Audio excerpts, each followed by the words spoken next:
اللہ ہی اللہ کیا کرو، دکھ نہ کسی کو دیا کرو، جو دنیا کا مالک ہے نام اسی کا لیا کرو۔ السلام علیکم ورحمۃ اللہ وبرکاتہ۔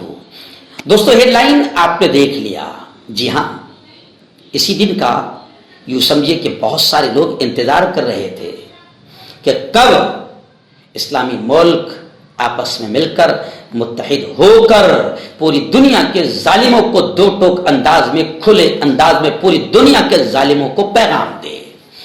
جی ہاں، خبر بہت اہم ہے، ضرور دیکھنا 3-4 منٹ کی، کیونکہ مجھے بھی ابھی جمعہ کی نماز پڑھانے کے لیے نکلنا ہے، اس لیے میں زیادہ اس پر بول نہیں سکتا ہوں کیونکہ جمعہ کا وقت ہو گیا اور آج میرا اہم بیان ہوتا ہے جمعہ کے دن، تو اس لیے خبر کو پوری دیکھنا اور شیئر بھی کرنا۔ کیا ہے خبر؟ تو سب سے پہلے میں خوشی کے ساتھ یہ خبر سنا رہا ہوں کہ ترکی کے صدر رجب طیب اردگان، ایران کے صدر اور ایسے ہی سعودی عرب کے ولی عہد شہزادہ محمد بن سلمان، ان تینوں کے بڑے بیان سامنے آئے ہیں جس کو پوری دنیا الگ نگاہ سے دیکھ رہی ہے، لیکن یہ بیان عالم اسلام کے تمام اہل ایمان اور مسلمانوں کے لیے بڑے اہم ہے اور ضروری ہے۔ طیب اردگان نے کھل کر یہ بات کہی اقوام متحدہ، اور یہ بیان کہاں دیے؟ اقوام متحدہ UNO کا 78واں اجلاس چل رہا ہے۔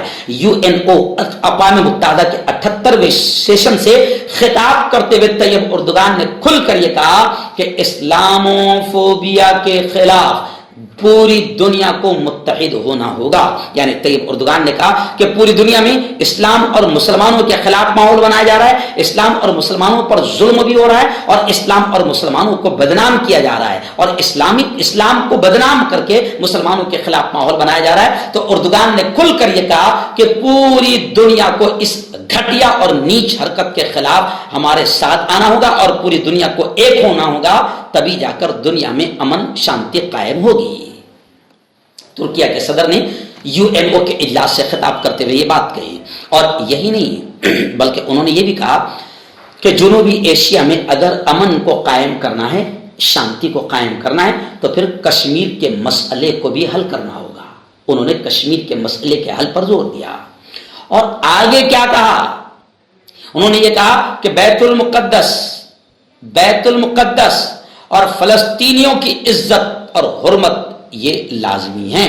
انہوں نے کھل کر یہ کہا کہ فلسطینیوں کو ان کا ملک اور ان کو خود مختاری اور ان کو آزاد مملکت دینا ضروری ہے، اور صاف طور سے دو ٹوک انداز میں انہوں نے کہا کہ بیت المقدس اسلام کے مقدس ترین مقامات میں سے ایک ہے اور اسے حرم کا درجہ حاصل ہے، جیسے کعبۃ اللہ کو اور حرم کو اہمیت حاصل ہے اور حرمت اور عزت حاصل ہے، ایسے ہی بیت المقدس کو حاصل ہے۔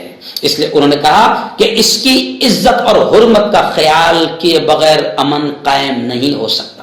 آپ جانتے ہیں کہ اسرائیلی آتنکوادی، یہودی آتنکوادی، صہیونی آتنکوادی بیت المقدس کی توہین کرتے رہتے ہیں اور فلسطینیوں پر ظلم کرتے رہتے ہیں اور فلسطینیوں کے زمین پر قبضہ کیے ہوئے ہیں۔ تو دو ٹوک انداز میں اردگان نے یہ کہا کہ مسئلہ حل کیے بغیر اور بیت المقدس کی عزت اور حرمت کو باقی رکھے بغیر امن قائم نہیں ہو سکتا، اور فلسطینیوں پر جو ظلم یہودی اور صہیونی اور اسرائیلی کر رہے ہیں اس ظلم کو ختم کرنا ہوگا، تب جا کر امن آئے گا۔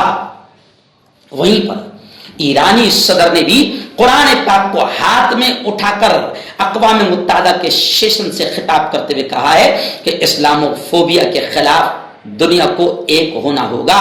دنیا کے کئی ملکوں میں اسلام اور مسلمانوں کے خلاف ماحول بنایا جا رہا ہے، اور یہی نہیں، ایک بڑی خبر یہ بھی آ رہی ہے کہ ہندوستان میں ہمارے یہاں گودی میڈیا اقلیتوں پر، مائنورٹیز پر، مسلمانوں پر ہونے والے ظلم کو بیان نہیں کرتا، لیکن دنیا اندھی نہیں ہے۔ اقوام متحدہ میں اب صرف اردگان کی بات نہیں یا ایران کے پریزیڈنٹ کی بات نہیں، اقوام متحدہ میں UNO اقوام متحدہ کے جو خصوصی نمائندے ہیں انہوں نے خود کھل کر یہ کہا کہ ہندوستان میں مائنورٹی کے بنیادی انسانی حقوق بھی خطرے میں ہیں، یعنی سیدھا ہندوستان پر بھی بات آ گئی۔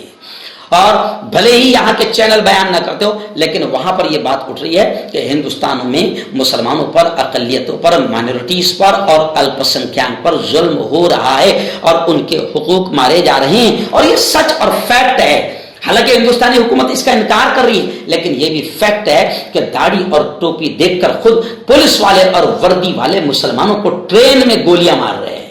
کیا یہ سچ نہیں ہے؟